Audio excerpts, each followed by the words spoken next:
Hello everyone, welcome back to Edu Safar. આજે 21 ફેબ્રુઆરીના કરંટની આપણે ચર્ચા કરીએ તો કયા કયા ટોપિક આની અંદર ધ્યાનમાં લેવાના છે, ચલો ડિયર ફ્રેન્ડ્સ સમજીએ। તો સૌથી પહેલા આવે છે લાભાર્થીઓ સાથે વાતચીત। કયા લાભાર્થીઓની વાત થાય છે અહીંયા આગળ? તો અહીંયા ડિયર ફ્રેન્ડ્સ લાભાર્થીમાં કઈ યોજના છે એ ખાસ જોવાનું થશે। તો સમજશું, વિચારો તમે કઈ યોજનાની વાત થતી હશે। આગળ જઈએ ત્યાંથી તો કે અહીંયા આગળ ઇકોનોમિક ડેવલપમેન્ટ ઇન્સ્ટિટ્યૂટના નવા ડાયરેક્ટર તરીકે ચેતન ઘાટેની નિમણૂક થઈ। કોણ હતા ચેતન ઘાટે? સમજીએ કોણ છે ચેતન ઘાટે, સમજીએ આગળ ડિયર ફ્રેન્ડ્સ। નેક્સ્ટ નંબર ઉપર જઈએ તો Indian Bank Association IBA Indian bank એસોસિએશને 17મા વાર્ષિક એવોર્ડની જાહેરાત કરી। કોને કોને બાકીના એવોર્ડ મળ્યા એ હજી આપણે જોવાનું છે। આગળ વધીએ ત્યાંથી ભારતમાં ટિપ્સ ફીચરને ડેવલપ કરવા માટે, ટિપ્સ ફીચરને આગળ વધારવા માટે ટ્વિટર અને પેટીએમ ભેગા થયા છે। બંને વચ્ચે કોલેબોરેશન થયું છે, MOU થયા છે। કયું કોલેબોરેશન, કયા MOU ની વાત થઈ છે? બન્યા રહો છેલ્લા સુધી એજ્યુ સફરના આ વિડીયો સાથે। આંતરરાષ્ટ્રીય માતૃભાષા દિવસ શું છે, કઈ રીતે મનાવાય છે, એની અંદર શું આયોજન થયું છે, તો જોઈએ આગળ। એ પછી જોઈએ વિસ્તૃત આર્થિક ભાગીદારીની સમજૂતી પર હસ્તાક્ષર કોની સાથે, કયા દેશ સાથે હસ્તાક્ષર કરવામાં આવ્યા છે? મલાવી દેશની અંદર પોલિયો ફાટી નીકળવાની આશંકા અને પોલિયો ફાટી નીકળવાની જાહેરાત બહુ વધી ગઈ છે। એ શું ખરેખર પોલિયો ફાટ્યો છે? શું મલાવી દેશ કયા ખંડમાં આવતો હશે, કયા ખંડનો એ કન્ટ્રી હશે? તો સમજીએ, કારણ કે આઈ થિંક બહુ ડેવલપ કન્ટ્રી તો નહીં હોય ને, કારણ કે જો એ ડેવલપ હશે તો ત્યાં આગળ આવું ના થવું જોઈએ। તો વિચારો, ઇમેજિન કરો ડિયર ફ્રેન્ડ્સ, શું લાગે છે તમને એ કયા ખંડનો દેશ હશે? જઈએ આગળ। કીગન પીટરસન અને હીથર નાઇટ એ બંને ક્રિકેટર છે, કયા દેશના છે, કોણ છે? પીટરસનને તો ઓળખતા હશો, નાઇટ કોણ છે, શું એને ઉપલબ્ધિઓ હાંસિલ કરી છે? તો આગળ જોઈએ। અને દુઃખદ સમાચાર, ફૂટબોલના લેજન્ડ સુરજીત સેનગુપ્તાનો મિડફિલ્ડર હતા। મિડફિલ્ડર એટલે ફૂટબોલની અંદર જે ગોલ પોસ્ટ ઉપર ઊભો હોય એને ગોલકીપર કહેવાય, આ સાઈડ ફિલ્ડર હોય, વચ્ચે ઊભો રહી અને રોકતો હોય એને મિડફિલ્ડર તરીકે ઓળખવામાં આવે છે। સુરજીત સેનગુપ્તાનું નિધન થયેલું છે। ચલો તો શરૂઆત કરીએ 1 બાય 1 ટોપિકની। સૌથી પહેલા લાભાર્થી સાથે વાત કરો પહેલ। અહીંયા આગળ પ્રધાનમંત્રી આવાસ યોજના છે। કઈ યોજનાની વાત કરું છું? પ્રધાનમંત્રી આવાસ યોજના। એ ડાયરેક્ટ લાભાર્થી સાથે વાતચીત કરી અને ઘર કઈ રીતે સારામાં સારી ઝડપી રીતે આપી શકાય એની અહીંયા પહેલ ચાલુ થઈ છે। 18 ફેબ્રુઆરી 2022ના રોજ, 18 ફેબ્રુઆરી ડિયર ફ્રેન્ડ્સ 2022ના રોજ આવાસ અને શહેરી બાબતોના મંત્રાલયે લાભાર્થીઓ સે રૂજા રહો આની પહેલ એક વર્ચ્યુઅલ મોડની અંદર એટલે કે ઓનલાઈન મોડમાં શરૂ કરેલી છે। આગળ જઈએ ત્યાંથી આ વાતચીતની પહેલ છે, આ એટલા માટે જ કરવામાં આવેલું છે કે પ્રોજેક્ટની પ્રગતિ સારામાં સારી રીતે થાય અને એકદમ ઝડપથી આ કાર્ય છે એ થઈ શકે, એની ઉપર નજર રાખવા માટે આ પહેલ થઈ ચૂકી છે। MOHUA એટલે કે એનો મીનિંગ શું થશે? Ministry of house and urban affair. Ministry of house and urban affair. હજી એકવાર, ministry of house and urban affair. આના સચિવે આસામ, કેરળ અને ઝારખંડના PMAY પ્રધાનમંત્રી આવાસ યોજનાના લાભાર્થીઓ સાથે વાત કરેલી છે। કોના સચિવે? આસામ, કેરળ અને ઝારખંડના સચિવે વર્ચ્યુઅલી મીટિંગની અંદર આ લોકો સાથે વાત કરી કે જે થાય છે ઓકે થાય છે કે કેમ, જેથી કરી અને પ્રોજેક્ટને છે એ ઝડપ મળે। આગળ જઈએ મિત્રો ત્યાંથી, ચલો આઝાદી કા અમૃત મહોત્સવના ભાગરૂપે, અચ્છા આ યોજના કયા ભાગ સ્વરૂપે શરૂ કરવામાં આવી છે? આઝાદી કા અમૃત મહોત્સવના સ્વરૂપે શરૂ કરવામાં આવેલી છે, જેનું નામ છે લાભાર્થીઓ છે રૂજર। ચલો ડિયર ફ્રેન્ડ્સ આગળ વધીએ। આની અંદર તો આનો ઉદ્દેશ શું છે? હાઉસિંગ પ્રોજેક્ટની પ્રગતિ, એકદમ હાઉસિંગ જે પ્રધાનમંત્રી આવાસ યોજનામાં આપેલા જે ઘર છે એ બહુ સારી રીતે, વ્યવસ્થિત રીતે અને ઝડપી રીતે એનું ડિસ્ટ્રીબ્યુશન થઈ શકે, એની વહેંચણી થઈ શકે, લાભાર્થીઓ સાથે સંવાદ કરી અને શાસન અને પારદર્શકતા એટલે શું? તો કે ત્યાં આગળ શું કઈ ખોટું તો નથી થતું ને, એ માટે ડાયરેક્ટ એ બંને વ્યક્તિઓ છે એ કોન્ટેક્ટમાં આવેલા છે, વચ્ચેથી કઈ ગફલું નથી થતું ને એ બાબતે. MOHUA ફરીવાર ministry of housing and urban affair, એને સંબંધિત રાજ્યો સાથે સાથે જેટલા કેન્દ્ર શાસિત પ્રદેશો છે એ પણ આની અંદર ઇન્ક્લુડ થાય છે. આના માટે એક મંચ ઊભો કરવો. સમજાય છે ને? કોની માટે? રાજ્ય અને કેન્દ્ર શાસિત પ્રદેશના અધિકારી માટે એક મંચ ઊભો કરવામાં આવે, જેથી કરી અને આ નિર્માણની સુવિધા એકદમ ઝડપથી પૂર્ણ કરી શકાય. ચલો આગળ જઈએ. હવે વાત કરીએ ચેતન ઘાટેની. ઇકોનોમિક ડેવલપમેન્ટ ઇન્સ્ટિટ્યૂટના એક નવા ડાયરેક્ટર જેનું નામ છે ચેતન ઘાટે. તો આ ચેતન ઘાટે શા માટે? ચલો સમજીએ. તો અહીંયા આગળ અજીત મિશ્રાની જગ્યાએ નવા ડાયરેક્ટર, આનું પરફોર્મન્સ અને એના આધાર ઉપર ચેતન ઘાટેની નિમણૂક કરેલા છે.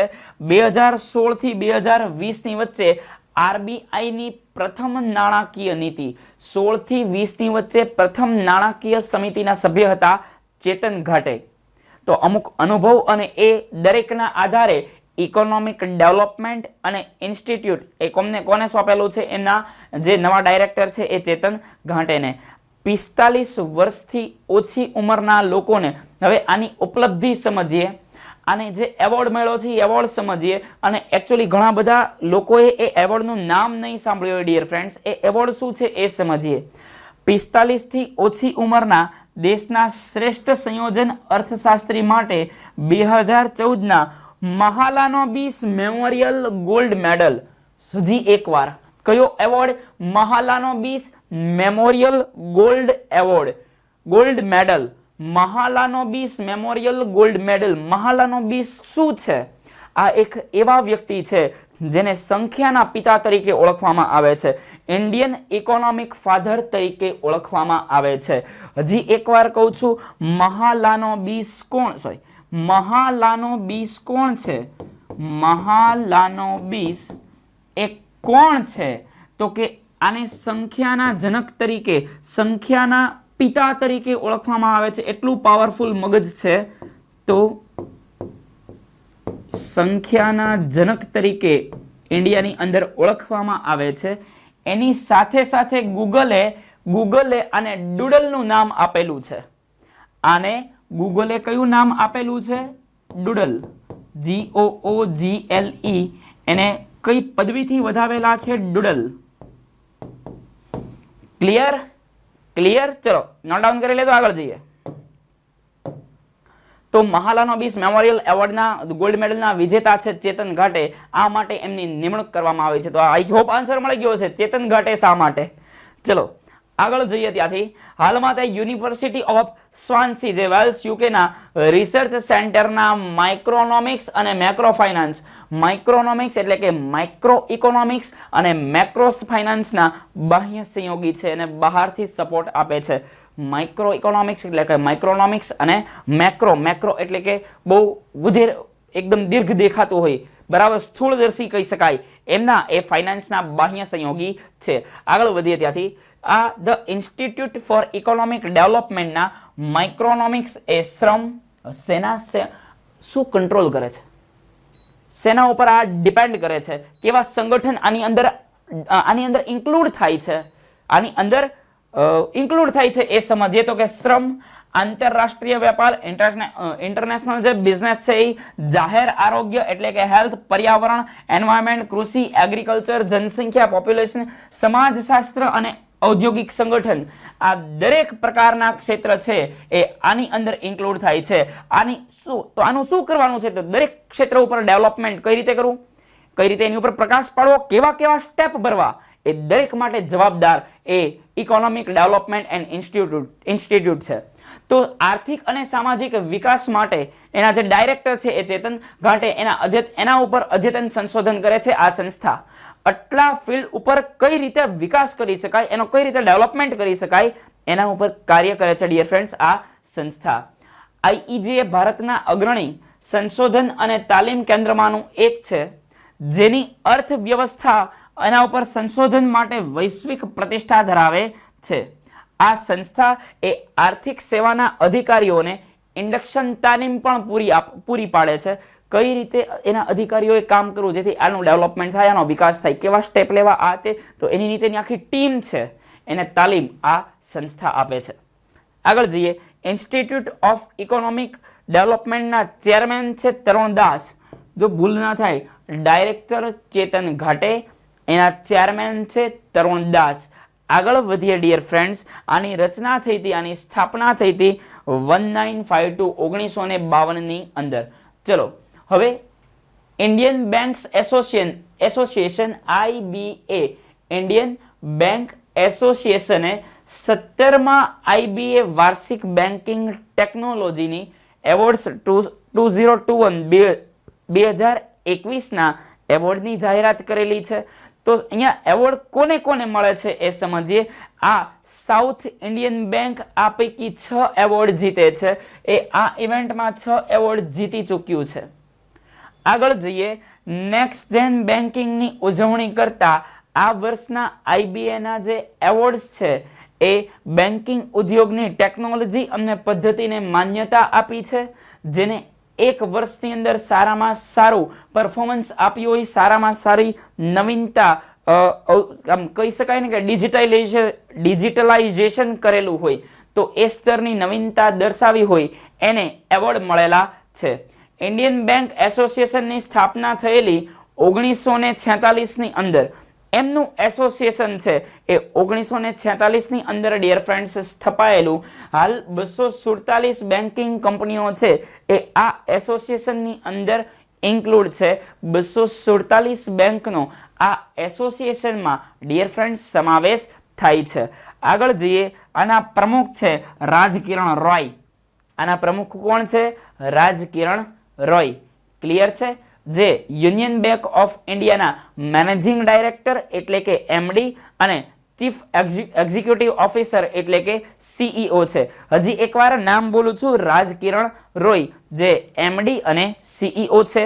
આગળ વધીએ ડિયર ફ્રેન્ડ્સ. ત્યાંથી ટિપ્સ નામના ફીચરે. હવે ટિપ્સ શું છે? ટ્વિટર ઉપર પેમેન્ટનો ઓપ્શન આવે છે.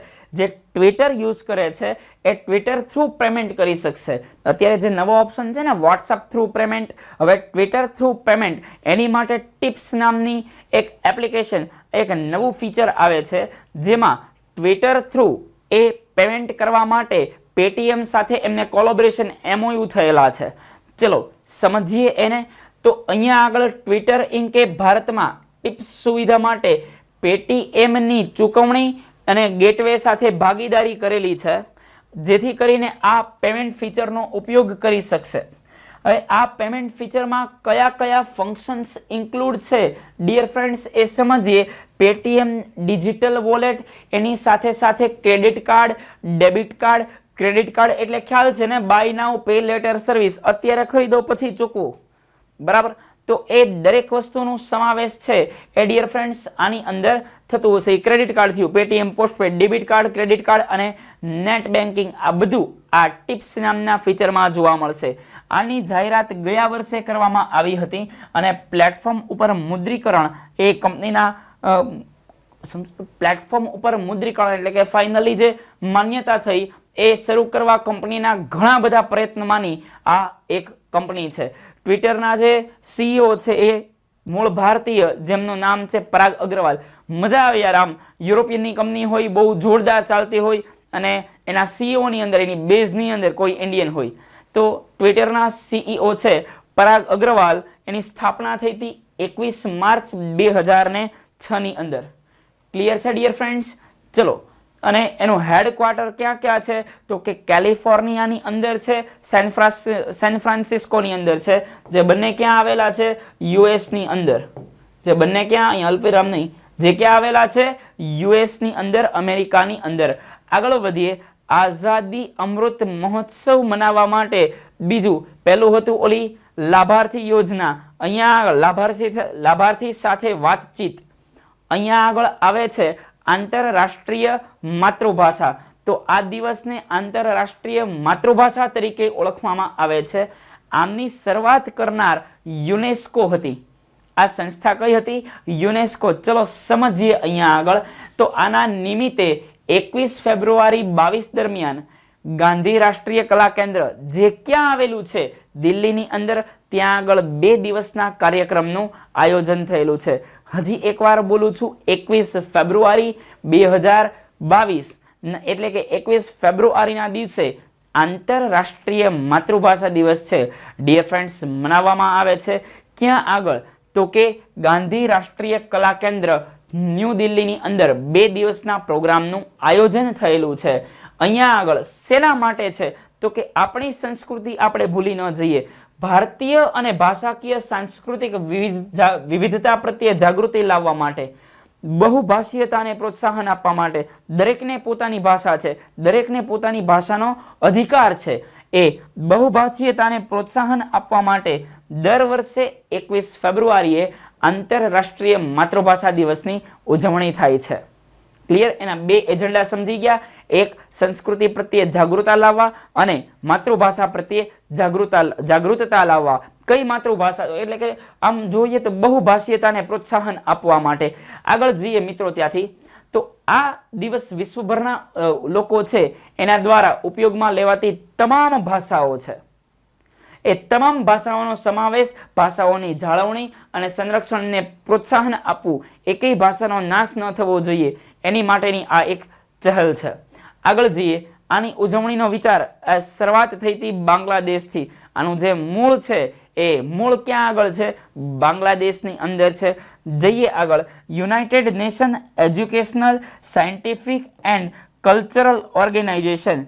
United Nation Educational, Scientific and Cultural Organization એટલે કે યસ, હું વાત કરું છું યુનેસ્કોની. યુનેસ્કો. બરાબર. હજી એકવાર. United Nation Education, Scientific and Cultural Organization, એની જનરલ કોન્ફરન્સે આ દિવસને એટલે કે 21 ફેબ્રુઆરીને માતૃભાષા દિવસ તરીકે ઉજવવાનું નક્કી કરેલું છે. જઈએ આગળ. ત્યાંથી દર વર્ષે અહીંયા આગળ યુનેસ્કો દ્વારા એક અનોખી થીમ પસંદ કરવામાં આવે છે. આ વખતની થીમ છે બહુભાષી શિક્ષણ માટે ટેકનોલોજીનો ઉપયોગ. યાર, કોઈ એક બહુ સારા એવા ટીચર છે જે આઉટર કન્ટ્રીના છે અને આપણે ભણવું છે, પણ જે પ્રોબ્લેમ છે એ ટીચરને કઈ ઇંગ્લિશ કે કોઈ બીજી ફ્રાન્સની કે એવી એક લેંગ્વેજ આવડે છે. માની લ્યો કે એને કોરિયન લેંગ્વેજ આવડે છે, આપણને કોરિયન નથી આવડતી. તો એ બહુભાષી શિક્ષણને કઈ રીતે એક જગ્યા ઉપર સેન્ટ્રલાઇઝ કરવું, કઈ રીતે એ ભાષાનું ફિલ્ટર કરવું, તો બહુભાષી શિક્ષણ માટે ટેકનોલોજીનો ઉપયોગ કઈ રીતે કરવો, એ આની મુખ્ય થીમ છે.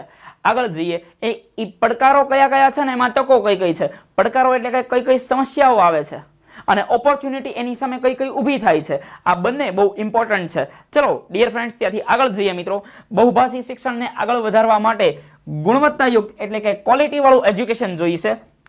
ગુણવત્તાયુક્ત શિક્ષણ અને શિક્ષણના વિકાસમાં મદદ કરવા માટે લોકોને ત્યાં આગળ ધ્યાન કેન્દ્રિત કરાવવામાં આવે છે કે ભાઈ અહીંયા આગળ આવું કંઈક થઈ શકે છે. દુનિયા બહુ સ્પીડથી બદલાઈ રહી છે.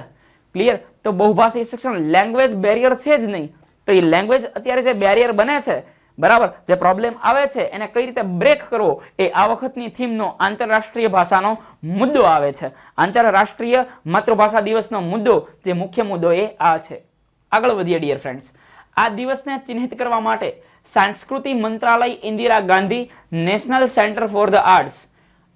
સમજો, Indira Gandhi National Centre for Arts અને યુનેસ્કોની નવી દિલ્હી, આ બંનેની ક્લસ્ટર ઓફિસના સંયોગથી એટલે કે બંનેના કોલેબોરેશનની વાત થાય છે.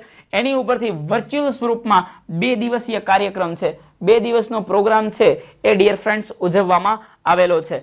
આ 2 દિવસના પ્રોગ્રામનો જે ટોપિક છે, આ 2 દિવસના પ્રોગ્રામનો ટોપિક આપણે ચર્ચા કરી. હવે કઈ બુકનું વિતરણ થવાનું છે એ સમજીએ.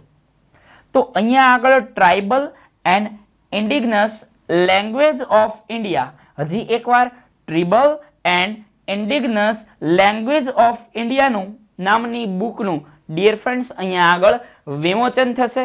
બાદમાં એકમ ભારતમ કાર્યક્રમમાં વંદે ભારતમ સંસ્કૃતિ, એકમ ભારતમ કાર્યક્રમમાં વંદે ભારતમ સાઉન્ડ ટ્રેક છે એ ઔપચારિક રીતે સંસ્કૃતિ અને વિદેશ રાજ્યમંત્રી શ્રીમતી મીનાક્ષી દ્વારા આમનું વિમોચન કરવામાં આવશે.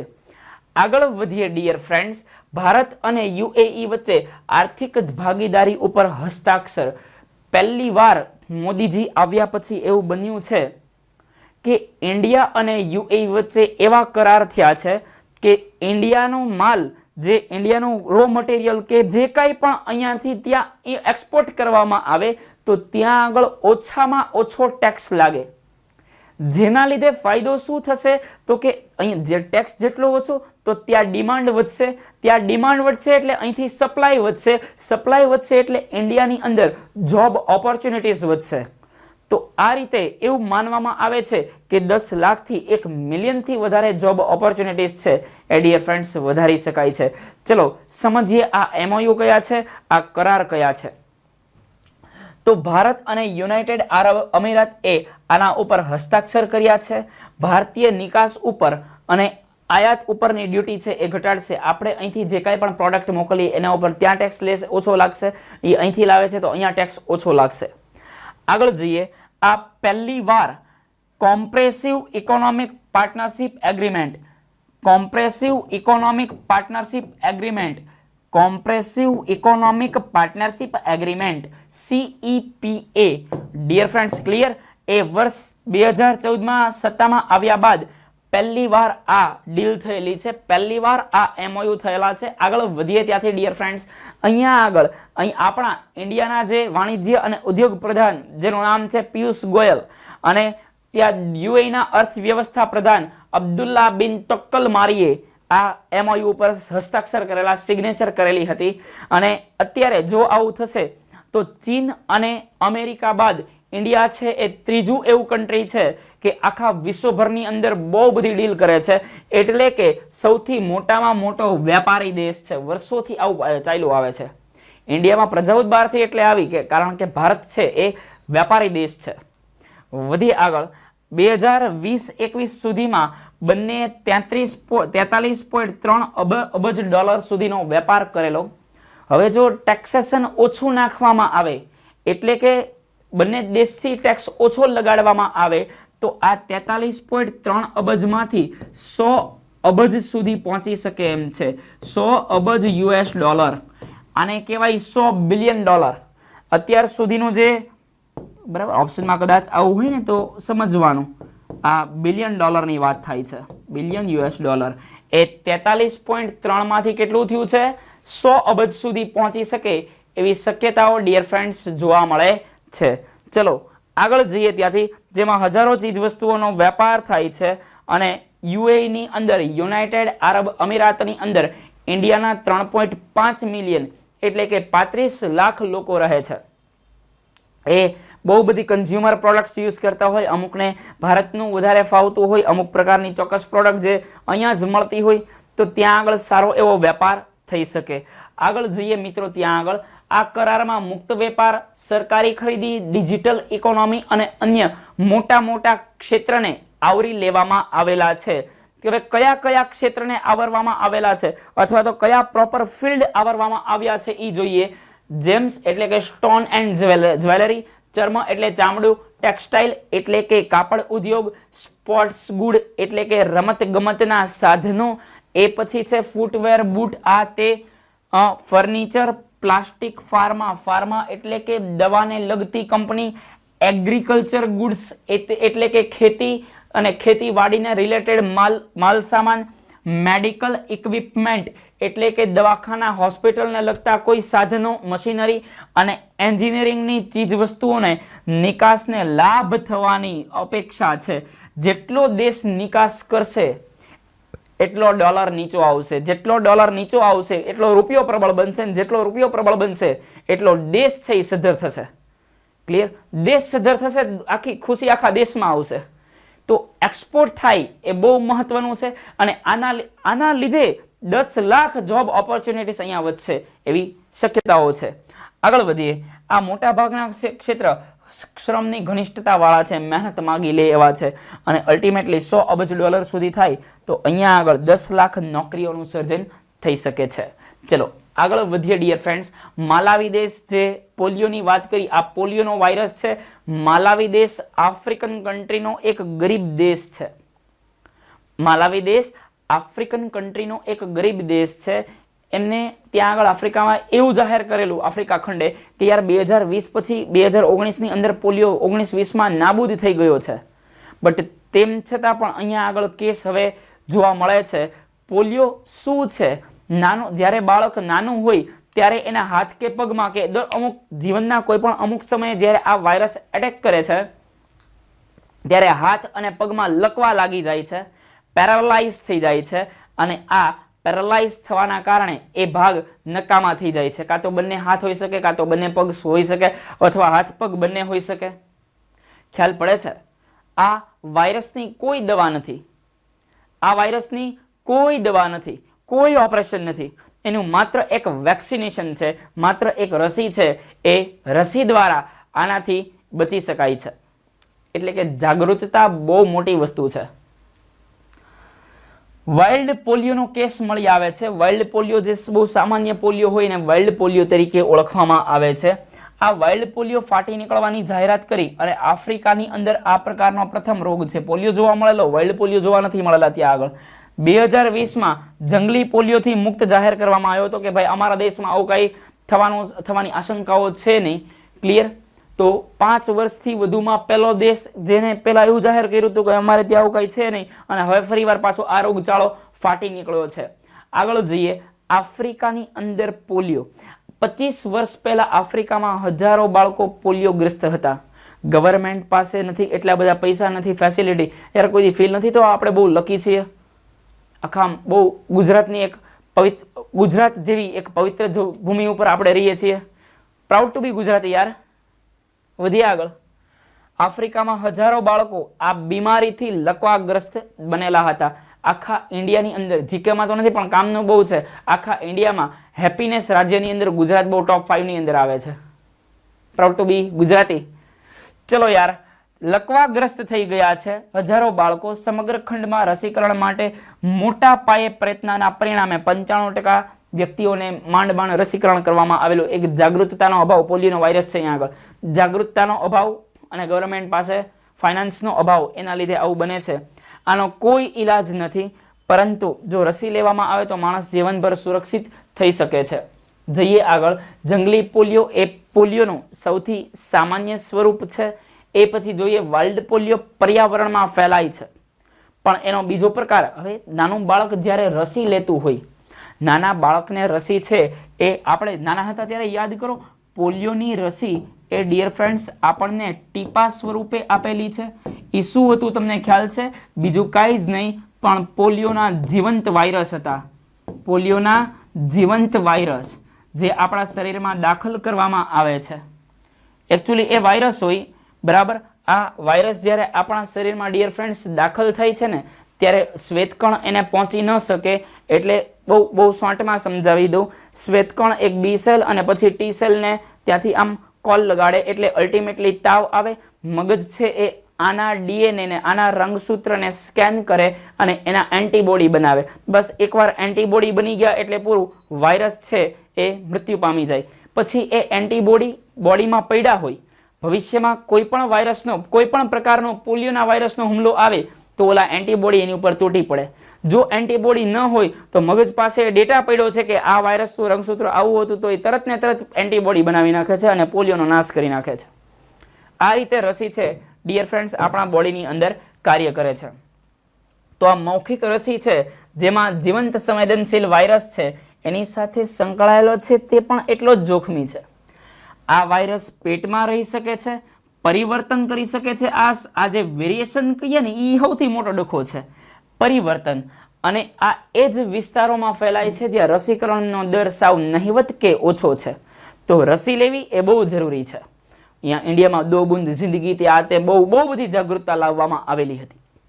આગળ જઈએ ત્યાંથી બે પ્રકારની રસી આવે. ઓરલ પોલિયો વેક્સિન એટલે કે મોઢેથી જે પીવામાં આવે પીવામાં એટલે આ રીતે ન હોય, એમાં 2 ટીપા પીવાના હોય. જીવંત રસી છે. શોધનાર સાયન્ટિસ્ટ આલ્બર્ટ સેબિન 1961 ની અંદર આ વ્યક્તિએ શોધેલી. બરાબર, આ આલ્બર્ટ સેબિન આ વ્યક્તિની આ રીતે પીવામાં આવે, એમ આ રીતે પીવામાં આવે. જઈએ આગળ. ઓપીવી ને બાયવેલેન્ટ તરીકે ઓળખવામાં આવે છે. 2 ટીપા 1.5 મહિને, 2.5 મહિને, 3.5 મહિને, 15 થી 24 ની વચ્ચે લેવાનું હોય. એટલે કે છોકરું 15 વર્ષનું થાય પછીના 1.5 મહિને, 2.5 મહિને અને 3.5 મહિને આ રીતે અને 15 થી 24 મહિને આ રીતે લેવામાં આવતો હોય છે.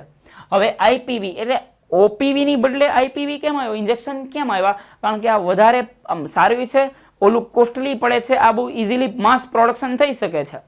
જોઈએ, આ મૃત રસી છે, મરેલા વાયરસ છે, રિસ્ક છે નહીં. ઓલા જીવંત વાયરસ હતા, મરેલા છે, કોઈ પ્રકારની સાઈડ ઇફેક્ટ થતી નથી. ઇન્જેક્ટેબલ રસી છે, બોડીની અંદર બહુ ઇઝીલી જઈ શકે એવી રસી છે. જોનાસ સાલ્ક દ્વારા 1955માં આમની શોધ કરવામાં આવેલી હતી. રસી 1 અને 3 પોલિયો વાયરસથી બનેલી છે. પોલિયો વાયરસના વેરિયન્ટ છે 1, 2, 3. કેમ અત્યારે ઓલું કયું વેરિયન્ટ, ગામા વેરિયન્ટ જે પણ ચાલતું હોય, બરાબર. આ 1 અને 3 પોલિયો વાયરસથી બનેલી છે. આ રસી ખૂબ જ ખર્ચાળ હોવાથી આઈપીવી ખર્ચાળ છે એટલે પીઆઈપીવી બનાવવામાં આવે છે, જે પહેલા કરતાં ઓછી ખર્ચાળ છે અને બહુ સારી રીતે કાર્ય આપે છે. તેનો ડોઝ 0.1 ml છે, જે ડોઝની અંદર ઇન્ટ્રાડર્મલ નામનું ડ્રગ્સ એડ કરવા. ડ્રગ્સ એટલે કોઈ પણ પ્રકારનું કેમિકલ એ ડ્રગ્સ છે. આપણે ડ્રગ્સનો મતલબ બદલી નાખ્યો છે કે પેલું લેવાવાળું ઈ. અરે ભાઈ, કોઈ પણ દવા છે એક પ્રકારનું ડ્રગ્સ છે, બોડી માટે જરૂરી છે, ઓલા જરૂરી નથી. જમણા હાથના બાવડે એ ડિયર ફ્રેન્ડ્સ આપણને આપવામાં આવે છે. આનો પહેલો ડોઝ 6 અઠવાડિયે, બીજો ડોઝ છે એ 14 અઠવાડિયે ડિયર ફ્રેન્ડ્સ આપવામાં આવતો હોય છે. ક્લિયર? વધીએ આગળ. મહત્વની માહિતી. ગુજરાતના પોલિયોનો છેલ્લો કેસ 2007માં અમરેલીમાં જોવા મળ્યો હતો. ભારતમાં આ કેસ 2011માં WHO દ્વારા પોલિયો વાયરસ 2 છે એ નાબૂદ જાહેર. પોલિયો વાયરસ 2 નું આખું નામનું નિશાન મિટાવી દીધેલું છે ભારતની અંદર. અચ્છા, 1978 પલ્સ પોલિયો નાબૂદી અભિયાન ચાલુ થયું કે ભાઈ પોલિયો નાબૂદ થઈ જવો જોઈએ. 1996 ની અંદર નારા મારવામાં આવેલા, 2 બૂંદ જિંદગી કી. કારણ કે ઘણા બધા લોકો પોલિયો દેવા જતા લોકોને મારતા. તમે જવા દો, ખોટી વસ્તુ છે, આ બધા ઢોંગ છે, આમ તેમ. એના બાળકને પોલિયો નતા પીવડાવવા દેતા. તેમ છતાં પણ આ જાગૃતિ લાવવા માટે સરકારે એડ ચલાવી, આ તે ઘણા બધા અભિયાનો ચલાવેલા. આગળ જઈએ. છેલ્લો કેસ 13 જાન્યુઆરી 2011 ની અંદર પશ્ચિમ બંગાળની અંદર ડિયર ફ્રેન્ડ્સ જોવા મળેલો છે. હજી પાકિસ્તાન, અફઘાનિસ્તાન પોલિયો મુક્ત નથી બન્યા, કોઈ પણ રીતે પોલિયો મુક્ત નથી બની શક્યા. આગળ જઈએ. વર્લ્ડ પોલિયો ડે 24 ઓક્ટોબરે મનાવવામાં આવે છે. વર્લ્ડ પોલિયો ડે ક્યારે મનાવવામાં આવે છે? 24 ઓક્ટોબરે. ઓકે. માલાવી દેશ વિશે. દક્ષિણ પૂર્વ આફ્રિકામાં આવેલો આ માલાવી દેશ છે. ક્યાં આવેલો છે? દક્ષિણ પૂર્વ આફ્રિકામાં. એના રાષ્ટ્રપતિ લાજરસ ચાકવીરા. સાહેબ, આવા નામ આફ્રિકન નામ છે, ગુજરાતી નામ છે ને, બાકી મારા તમારી જેવાના નામ આવત પણ નથી, તો યાદ રાખી લઈશું. લાજરસ ચાકવીરા. એની રાજધાની લિલોંગવે. લિલોંગવે. વધ્યા આગળ. નાણું ક્વાચા. 1 ક્વાચા બરાબર 4.29 રૂપિયા જેટલું છે. 1 ક્વાચા એ ભારતના કેટલા રૂપિયા થાય છે? 1 ક્વાચા કદાચ ના દેખાતો હોય તો 4.29 રૂપિયા થાય છે ઇન્ડિયન રૂપીસ પ્રમાણે. ક્લિયર? ક્લિયર. ચલો આગળ જઈએ. ત્યાંથી હવે ખેલ રમત ગમતમાં આવી જઈએ. આને તો ઓળખતા હશો, પીટરસન. આવલો કેવિન પીટરસન નથી, કિગન પીટરસન છે, આફ્રિકન ખેલાડી છે. અને હીથર નાઇટ આ વિમન ક્રિકેટર છે જે ઇંગ્લેન્ડમાંથી રમે છે. ઉપર છે એ પીટરસન છે, નીચે છે નાઇટ છે. આગળ જઈએ. આ આફ્રિકાના બેટ્સમેન કિગન પીટરસને ઇન્ડિયાની સામે બહુ કચકચાવીને બેટિંગ કરેલી, 276 રન મારી ગયેલા અને પ્લેયર ઓફ ધ સિરીઝનો એવોર્ડ આપવામાં આવેલો હતો. હવે આ દક્ષિણ આફ્રિકાની ટેસ્ટ સેન્સેશન પીટરસન અને ઇંગ્લેન્ડની મહિલા હીથર નાઇટ્સને 2022 માટે ICC player of the month દર મહિનાની અંદર પ્લેયર ઓફ ધ મંથ જાહેર કરે. એમાં આ વખતે એકવાર હંમેશા દર વખતે હોય મેન ક્રિકેટ અને વિમેન ક્રિકેટમાંથી હોય છે. તો મેનમાંથી પીટરસન સિલેક્ટ થયા છે, વિમેનમાંથી નાઇટ સિલેક્ટ થયા છે. પીટરસન 276 રન મારી ટેસ્ટમાં સૌથી વધારે રન હતા, પ્લેયર ઓફ ધ સિરીઝ તરીકે જાહેર થયેલા છે. અને જે નાઇટ છે એ લંકાની કેપ્ટન ચમારી આટાપાટુ અને વિન્ડીઝની કેપ્ટન છે ડિએન્ડ્રા ડોટિનને બંનેને હરાવી અને પ્લેયર એટલે કે કોમ્પિટિશનમાં આ 3 આવી શકે એવી શક્યતાઓ હતી.